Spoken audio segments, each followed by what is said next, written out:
I am Dharmasvamin. 42 years ago, I was the 83-year-old abbot of Nalanda University in eastern India. Today I am a refugee in the Himalayas, writing by yak butter lamp. What follows is not legend, it is what my eyes saw, what my ears heard, and what the ashes still whisper of Bakhtiyar Khilji. Nalanda was the world's first residential university, founded around 427 CE by Gupta emperors. By the 12th century it covered 30 acres, with red brick monasteries, lecture halls, and a 9-story library called Dharmaganga, the Ocean of Truth. 10,000 students and 2,000 teachers lived here. Buddhists from Sri Lanka, Tibet, China, Korea, scholars of Sanskrit grammar, Indian logic, mathematics, astronomy, and medicine. Even a few Jains and Hindus who came to debate. The Chinese pilgrim Xuanzang, 7th century, described it as a tower of learning where even gatekeepers could quote philosophy.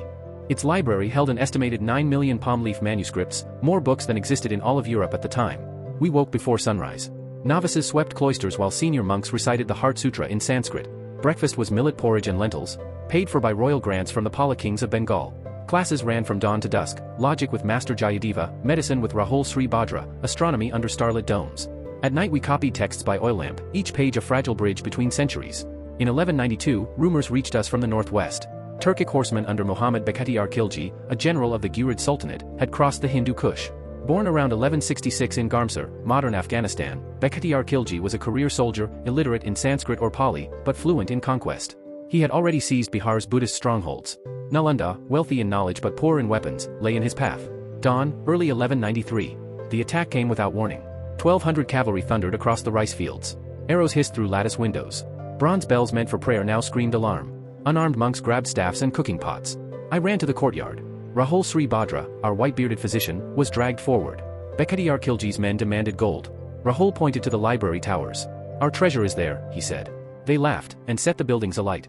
Palm leaf manuscripts burned slowly but completely. Torches soaked in naphtha turned Dharmaganga into a furnace.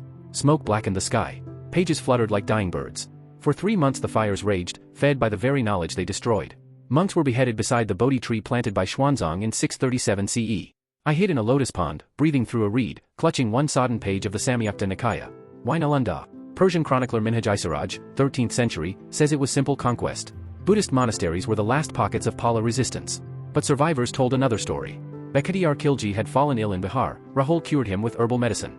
Gratitude turned to rage, how dare an infidel monk outshine Islamic physicians. The library became a symbol to erase. I escaped at dusk through a drainage tunnel with 4 companions.